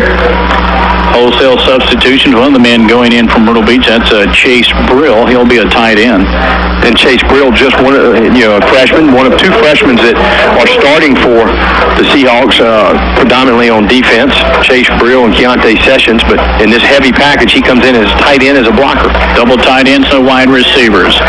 Direct snap to Brandon Sinclair. Needs 4 yards, has it. First down, Myrtle Beach up to the Myrtle Beach 48-yard line. And Gary, I'm going to leave you with it. All right. Head downstairs, and I'll see you right after halftime. All right, there's the first down brought to you by Sail and Ski Connection, located at 515 Highway 501 inside the Sports Corner, where 501 meets Highway 17 in downtown Myrtle Beach, South Carolina. Wayne Gray stepping out. He'll be back in the second half. 3:21 to play until halftime. Myrtle Beach leads St. James 20-0. Myrtle Beach with the football. Back in the shotgun, Arnold looking to his right. Has a receiver open wide on the right side and completes it to, is that Heath Gray? I believe that is Heath Gray who made the catch, and it picks up another first down, and another first down brought to you by the Cell and Ski Connection. Cell and Ski Connection, 25 years of service in outdoor family recreation. First down for the Myrtle Beach Seahawks. They move the chains. The clock is moving. 3 minutes to play until we go into the Royal Cleaners halftime show here from Doug Shaw Stadium in Myrtle Beach, South Carolina. Gary Griffith sitting in for Mr. Lane Harris tonight here on Bob 104.9 FM. Myrtle Beach from the shotgun at the 35-yard line of the St. James Sharks. Arnold rolling to his left, looks upfield, pass in the air, complete at the 30-yard line to Kelton Green. Green stays on his feet, pushed back at the St. James 22-yard line. Kelton coming in tonight with 3 touchdowns this season. He has caught has 314 yards passing this season. Kelton with that reception, and I believe that's close to a first down. It's going to bring up a second down for the Myrtle Beach Seahawks. They lead St. James 20-0, right under 3 minutes to play. Myrtle Beach got off to a very quick start, scoring 14 points quickly because of great field position. In fact, their first 2 touchdowns were inside the 5-yard line. Here's another penalty against St. James, so they're going to walk this off. It will bring up an automatic first down for the Seahawks, and yet another first down brought to you by the Cell and Ski Connection. The Cell and Ski Connection, the area's only full-service Cell and Ski snowboard shop. Where is it? I'll tell you.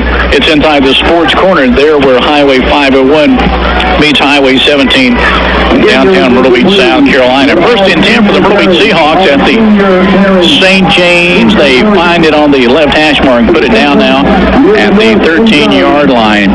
Myrtle Beach threatening to go in for another touchdown. I believe a timeout has been called by St. James. Looks like head coach Fisher out on the field to talk with one of the officials here at Doug Shaw Stadium tonight, where it looks like the rain has subsided and they can feel the temperature a little bit cool. But then again, I don't know about you, but I'm kind of a psychological sports fan. When I think of football, I like to feel a little bit of coolness in the air. But when it comes to baseball time, I don't like to feel that necessary coolness, but that's just me. And you can feel that little snip in the air, a little snap, I should say, as the temperature has cooled. All right, Myrtle Beach is ready on a first and 10 at the St. James 12-yard line from the shotgun. Drayton Arnold, long count, takes a snap, rolling to his right, plenty of time, stops, looks back, throws into the end zone, and right out in front of the end zone is Greg Vaughn. Did he make the catch? No, he did not. Greg Vaughn, the intended receiver, had 1 foot, it looked like, in the end zone, then came back out in front, about a yard out in front of the end zone, but just could not hang on to it, so an incomplete pass for Myrtle Beach, and that stops the clock. 2:27 to play. Myrtle Beach leading St. James 20-0. Seahawks break the huddle. Receivers left and right to the near side of the field is Taishiki Vaughn. 2 receivers on the right side. In the backfield is the quarterback. Arnold takes a snap, looks in the end zone, pass in the air, caught. Myrtle Beach with another touchdown. And this is Taishiki Vaughn.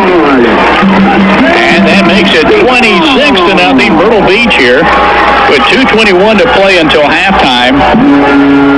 And another touchdown brought to you by Smith Sapp, founded in 1948 with over 60 years serving the Grand Strand. Smith Sapp sponsors that touchdown. Here comes Sean Huggins in to try the PAT. Was unsuccessful on his previous point after attempt. Another high snap, but the kick is up. It looks good. It is, and it is 27-0 Myrtle Beach. And another point after attempt, extra point sponsored by Crestcom Bank, the home of a totally free check. If you can open up a new account and receive a free thank you gift from Crestcom Bank. Now there's an extra point from Crestcom Bank, a proud sponsor of Myrtle Beach High School Seahawks football since 2001.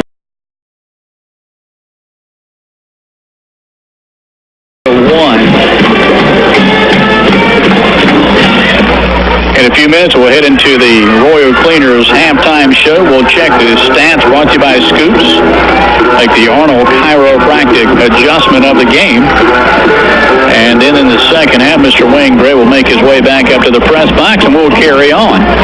Gary Griffith here at Doug Shaw Stadium, sitting in for Lane Harris on 104.9 Bob FM. Alicia Ross, our engineer, thank you for taking time to listen to this ball game tonight on senior night at Doug Shaw Stadium.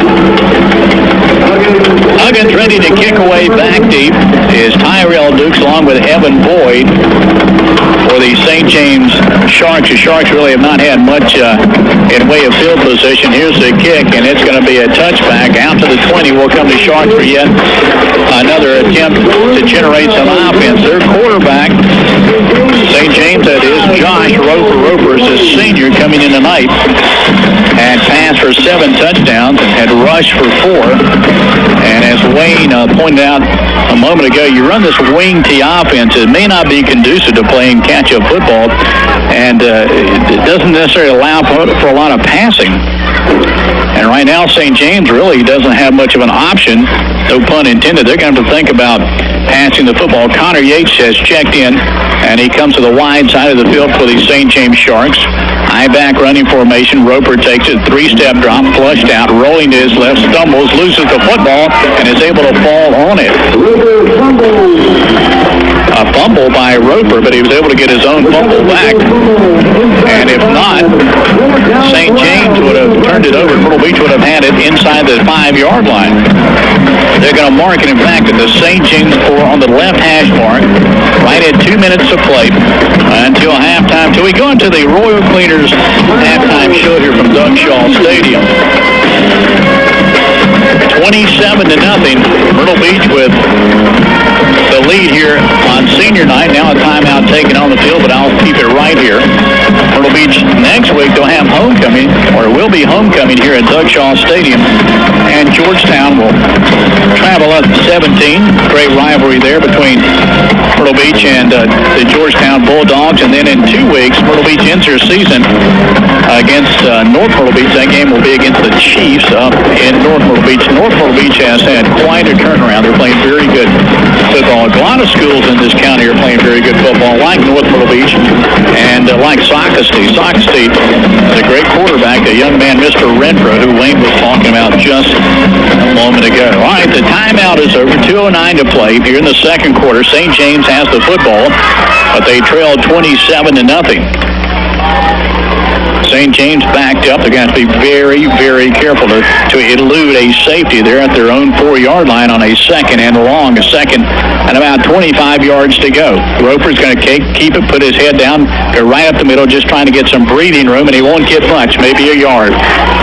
And finally finished off and tackled by Myrtle Beach's Kelton Green. Well, Kelton has a touchdown here tonight. He also just made a great tackle. He'll come off the field. And I think another timeout on the field. This one taken, it looks like, by Myrtle Beach. 27-0. Myrtle Beach with that amount of a lead. Exactly 2 minutes to play here in this second quarter. Don't forget about Hussey Motors, located at 702 Alder Street in Myrtle Beach, South Carolina. Give Hussey Motors a call, 448-5182. Mike and Gene Hussey, they're both Myrtle Beach High School graduates in the center of Myrtle Beach behind the Bumper to Bumper Service Center on Broadway. 60 years of service to Grand Strand Motorists, Hussey Motorists, since 1950. 702 Alder Street right here in Myrtle Beach, South Carolina. 27-0. Myrtle Beach has rushed for 2 touchdowns. They've passed for 2 touchdowns. Right now, St. James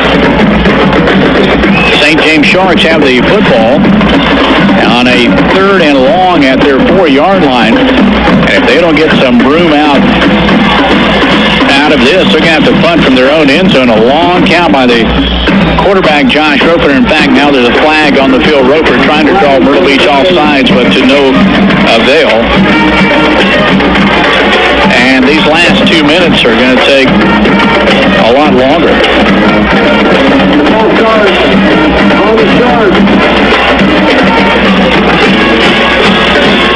Wayne was talking earlier about when we talk about coaches watching film. Well, you can access film in so many ways now with the modern age we live in, technology. You can listen to these games, and a lot of people are online at 1049bobfm.com. My buddy Jimmy Brown, listening out in Tyler, Texas, tells me he's listening to the game tonight. Here is the give around the left side to Tyrell Dukes. Dukes just trying to get a little bit of room. He may not even have gotten back to the line of scrimmage. And I believe that's going to bring up a fourth down and a punting situation for the St. James Sharks, if that's the case. And it is. They will have to punt from deep in their own end zone. So they're going to have to be careful not to step on that back side of the end zone. Kelton Green comes in to receive the punt. Kelton, for Myrtle Beach, standing at the St. James 30-yard line. And the punter is Jacob Loud. He's going to have to be very careful not to step out of the end zone. He's right at the back of the end zone. So this is a combination. They need a good snap and a good clean punt. Here's the snap, the punt, and it's a pretty good punt. Kelton Green at the 32-yard line fields it. 20, inside the 20, down close to the 16-yard line. He's taken down there. So Myrtle Beach is going to be gift wrapped. Great field position here with only a minute 40 to play until halftime. Kelton Green finally gets a chance to field a punt, and he takes it from the 32 down to the 16-yard line of the St. James Sharks. Myrtle Beach's quarterback, Drayton Arnold, checking into the ball game. He keeps in the backfield with him. Brandon Sinclair. Sinclair has already rushed for 1 touchdown, and Drayton Arnold has thrown for 2. Check some of those stats at halftime. Arnold looking over towards the sideline to get a read from offensive coordinator Wes Streeter. Head coach, of course, Mr. Mickey Wilson. Some of the other coaches, Reggie Alston, Kevin Coiler, Jason Owens, Brad Poston, John Sedeska, Tim Christie, Doug Carr, Eugene Everhart, Bob Gordon, and Bubba Lewis. Looking in the end zone, here's a pass, and it's deflected and knocked down at the last moment by Tyrell Dukes of St. James. Great play by Tyrell Dukes. DeJure Wilson was the intended receiver. So that stops the clock. A minute 33 to play until halftime. Myrtle Beach leads St. James 27-0. Myrtle Beach with a combination of two rushing touchdowns tonight. 2 passing touchdowns here on a 2nd and 10 from the St. James 16. Receivers left and right. From the shotgun, Drayton Arnold takes a snap, back in the pocket, looking out on the right side, had an intended receiver out there and overthrows.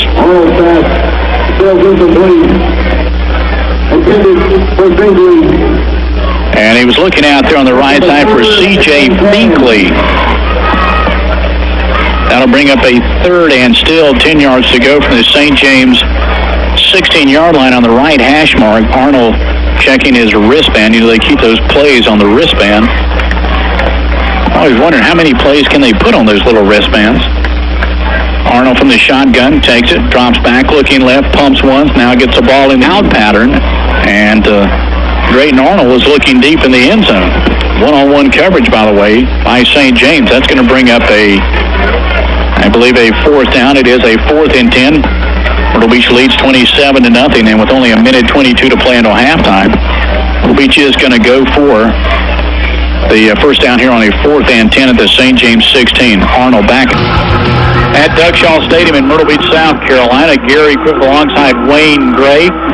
I'm sitting in here tonight for Mr. Lane Harris. Lane will be on the Coastal Carolina broadcast tomorrow with Joe Cashin and my buddy Mr. Matt Hogue. We talked a little bit in the pregame show about what a great season, not just Coastal, but the Big South is having with their 2 South Carolina representatives.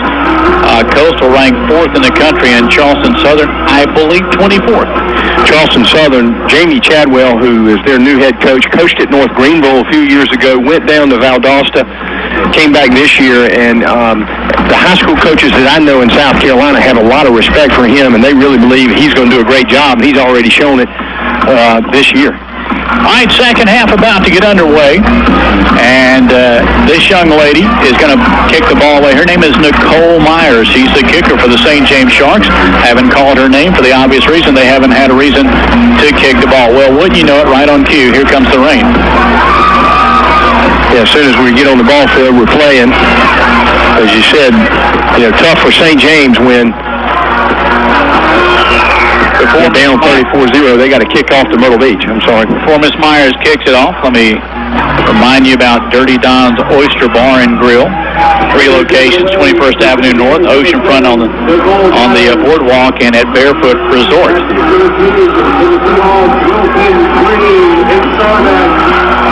Here's the kick. It's pretty short, taken by one of the up men from Myrtle Beach at the 30-yard line. Coming to the middle of the field, that's going to be Kelton Green. He brings it all back up to the 45-yard line. So, here comes Myrtle Beach out in the second half with a 34-0 lead. They get the ball to begin the second half, and to compound that, they have great field position. Well, Kelton Green normally is the very back receiver, recognizing that it's probably going to be a short kick. They move him up, and you're right. It just, when it rains, it pours, if you will. Myrtle Beach starting with great field position. Drayton Arnold, the quarterback, who threw for 105 yards and 4 touchdowns in the first half. He'll take it. He'll give to Brandon Sinclair around the right side. Sinclair to the 45, trying to get to midfield, and does. In fact, gets into St. James territory, the St. James 49-yard line. So there's a pretty good start for the Seahawks.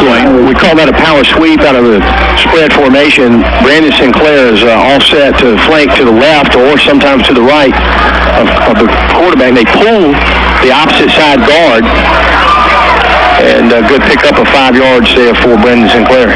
2nd and 5 for Myrtle Beach, back in the shotgun. Drayton Arnold, plenty of time looking upfield, pass in the air, and knocked down at the last minute. Good defensive play back there by Jalen Bellamy. Now here's something we haven't talked about, is the fact that I was thinking St. James has to make an adjustment offensively and pass, but the defense, my goodness, their defense has to be tired. Well, defense was on the field most of that first half.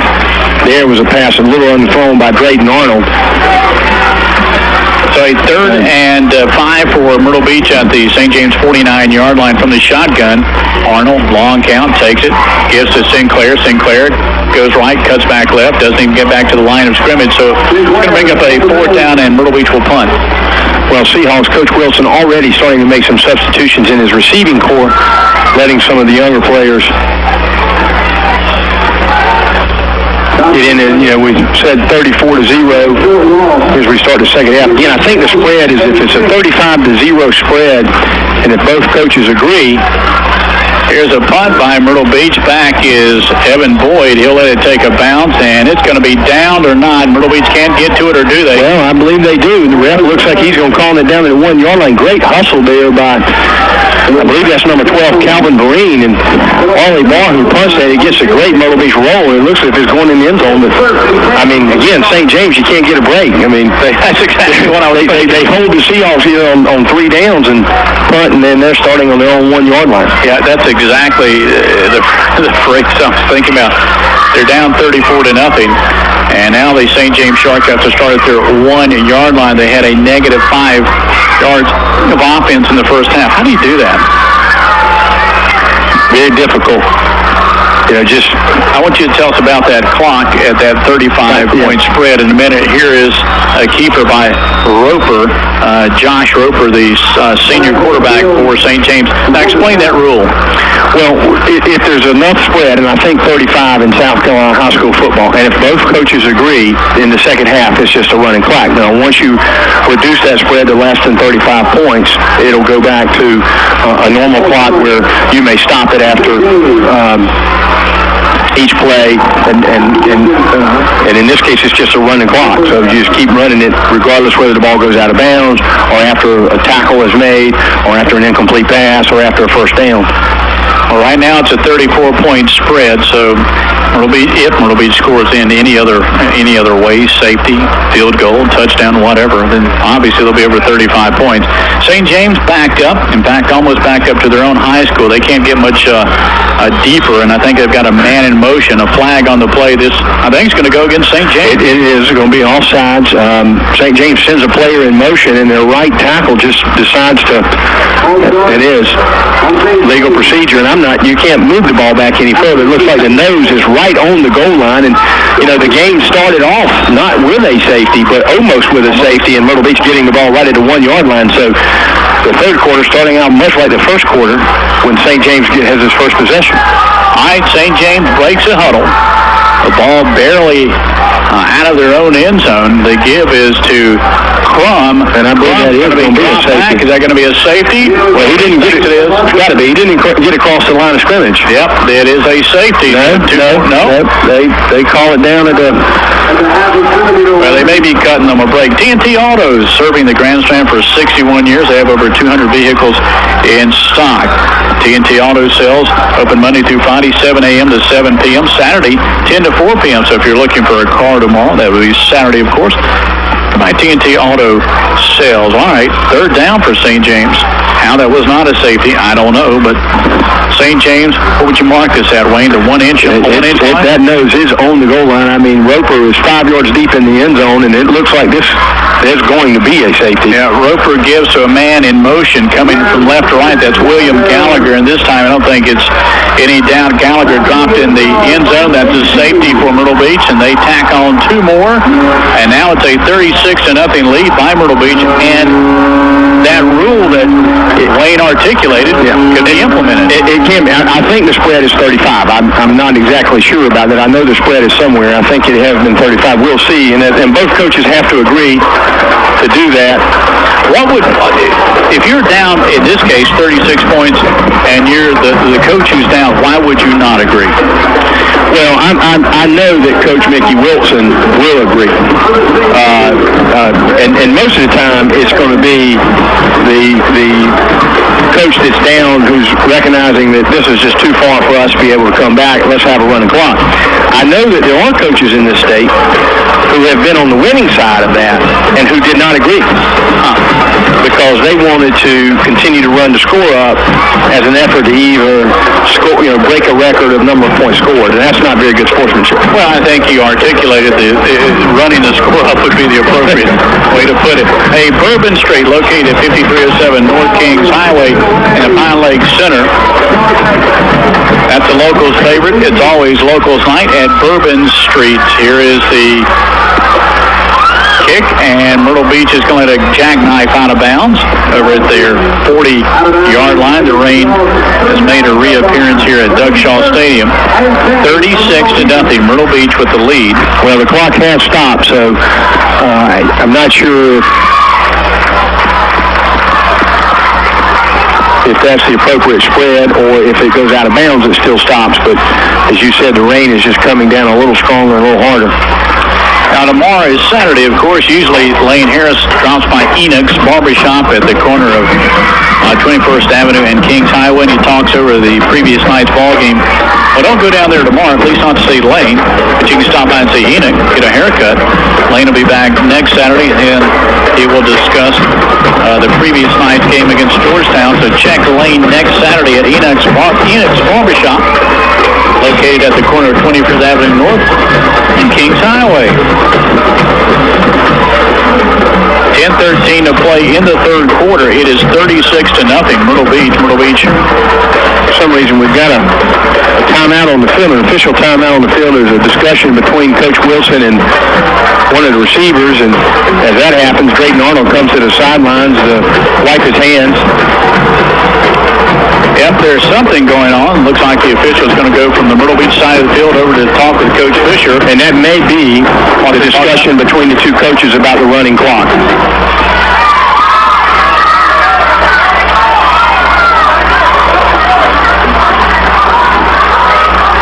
They are discussing it.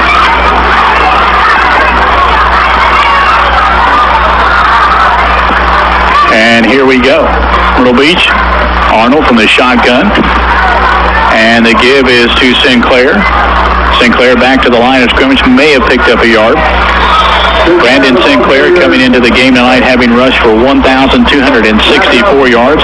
He has a rushing touchdown tonight, so he has rushed for 15 touchdowns. And I can tell you that would have been the discussion because the clock is continuing to run in high school football. After the whistle is blown, the clock stops until the ref restarts, and so it was a continuation there. All right, so we have that rule implemented, Mr. Wayne Gray pointing that out. When the team is down by 35 points, if the coaches agree, the clock keeps running. And I think that's what we have. It's a second down from Myrtle Beach, working from their 40-yard line on the right hash mark. Back in the shotgun. Arnold looking upfield, pass in the air, complete, and a man open at midfield. That's Marquise Green. Nice catch by Marquise Marquise Green, Wayne, right in between two defenders. Well, Green is in the slot position. Again, as I said, Coach Wilson's already going to some substitutions, particularly in his receiving core. Green runs a little post pattern, good protection, and Drayton Arnold's able to make the contact. I think what Coach Wilson's doing is recognizing there may be some games we're going to have to play in the rain, and we're going to have to get used to that. Another first down brought to you by the Ski and Sales Center. Here's a give to Brandon Sinclair. Run out of bounds right in front of his own bench, trying to get around the left side.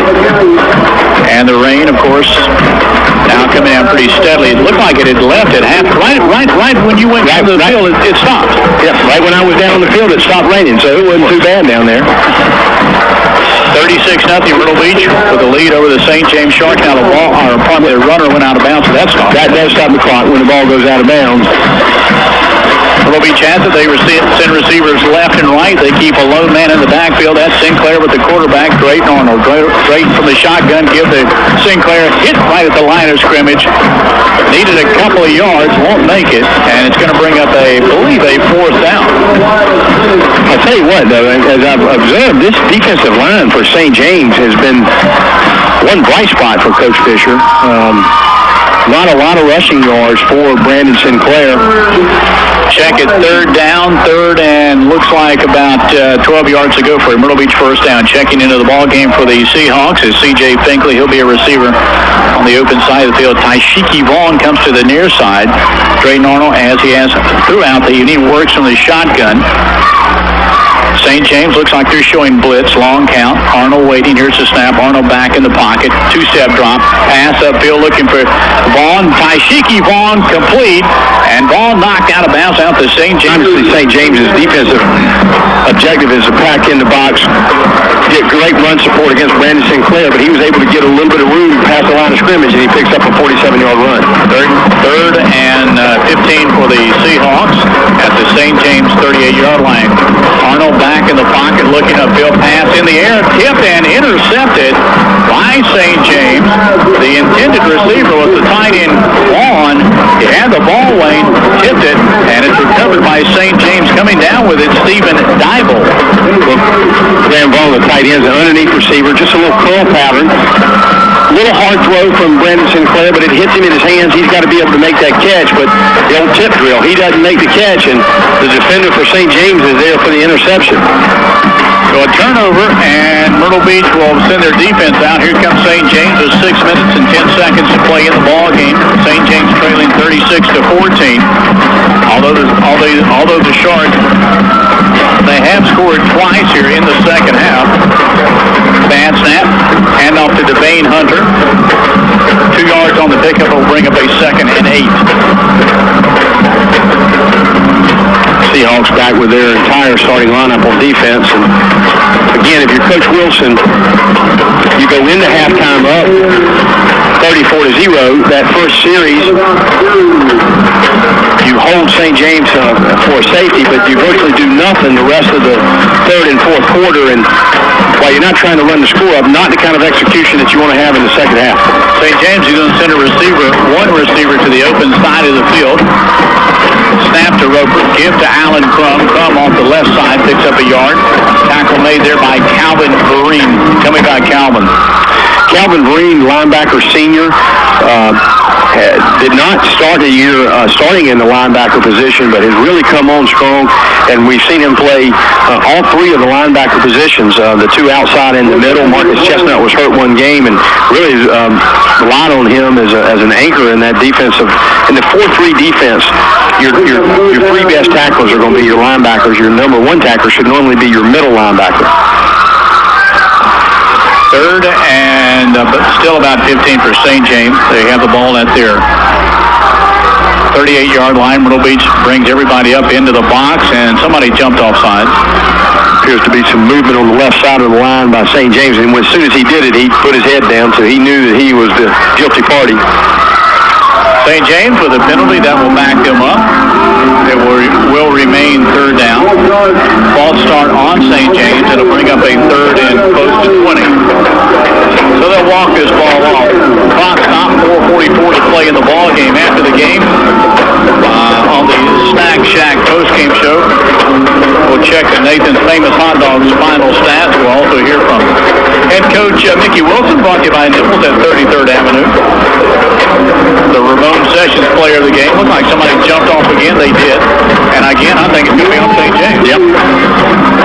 St. James getting a little aggressive. They're pointing as if it's Myrtle Beach, but what else would you do? It looks as if it's going to be against St. James, you said. You know, just two false starts in a row, and they... Well, the rain has subsided, and the cheerleaders look like they're having a good time here on senior night. Hey, you're in high school, and it's senior night, you're a cheerleader. Why shouldn't you, right? That's right.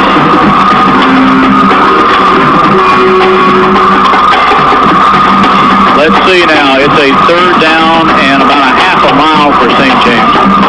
They back the ball up to the St. James 26-yard line. And here come the Sharks out of the huddle. No receivers, so obviously a running play. Long count, direct snap, give to Alex Crum. Crum back to the line of scrimmage, maybe a yard. I don't think he got much more than that. What are they up to now, Wayne? Well, fourth down, you're deep in your own territory, and Coach Fisher is going to appear to go with his punting team. The last thing you want to do is give Seahawks that short of a field with 3:46 to go. Not saying that Coach Fisher's throwing in the white flag, but Jacob Loud is the punter for St. James. He's at his 20 back to receive the punt for Myrtle Beach, standing at his 40-yard line. Backing him now to about the 37 is Kelton Green. Kelton called 2 touchdown passes in the first half. Low snap, punt away. Kelton is going to field it at the 38.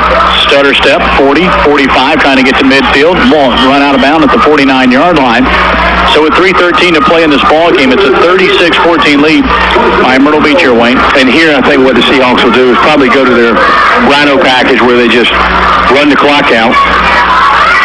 And one first down is going to, well, they'll come in with a spread formation. Jake Deskins comes back into the game at quarterback. Yep, I was just going to say there's Jake, and also coming back in the backfield is Anthony Taylor. He'll be back there with Deskins. Receivers left and right. Deskins certainly not shy about passing. He works from the shotgun, takes the snap, gives to Taylor. Taylor puts his head down, gets across the line of scrimmage, and takes it into St. James territory, a pickup of 4, and they will spot it at the St. James 48-yard line. 48-yard line. 3 minutes to play in the ball game. Myrtle Beach leading St. James 36-14.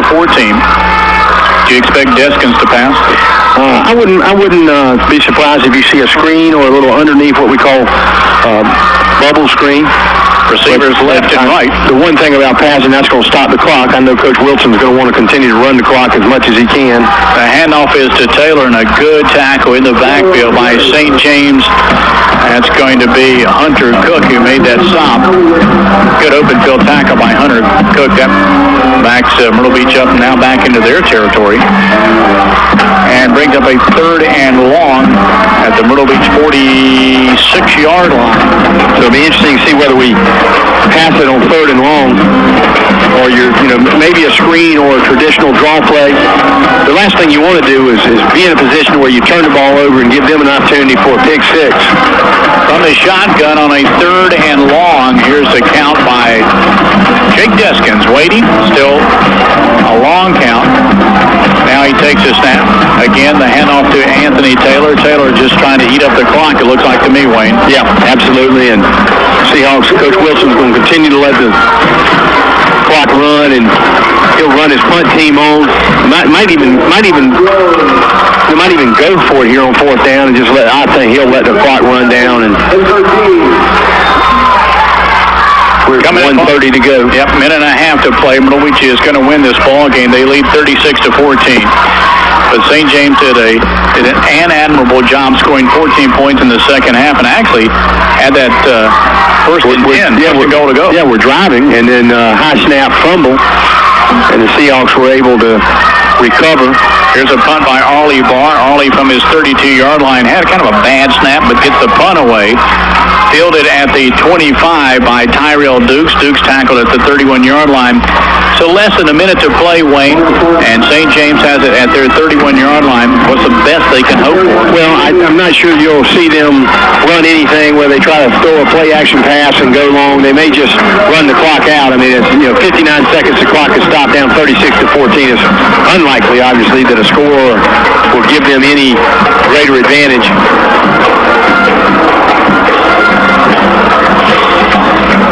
59 seconds to play until we head to the Snack Shack postgame show. Stick around for that. We'll have the Ramon Sessions player of the game. We'll hear from head coach Mickey Wilson. St. James brings everybody in close. They may get a play or two off. Bad snap picked up by Devane Hunter, and he's leveled in the backfield. Clock moving, 52 seconds after what? Run one more? Yeah. And you can tell the weather has had an impact on both of these teams. We've had some difficult snaps on punting and several snaps that we've seen from St. James out of that shotgun formation in that wing T, where they just, snap was either low or high or just unable to be handled by the quarterback, and that slows and challenges the timing and the execution of that run-oriented offense. Well, this will be the final play of the game, 20 seconds, and the final play will belong to the St. James Sharks. 15 seconds. They better hurry if they want to get this play. The direct snap to Josh Roper, tackled at the line of scrimmage, maybe picked up a yard, not much more than that, and that's going to be the ball game. Your final score here tonight, it's going to be 36-14. Myrtle Beach is going to improve to 2-1 in conference play and region play, 4-4 overall. The loss will drop St. James to a record of 2-6 overall and 0-3 in region play. 36-14 is your final here.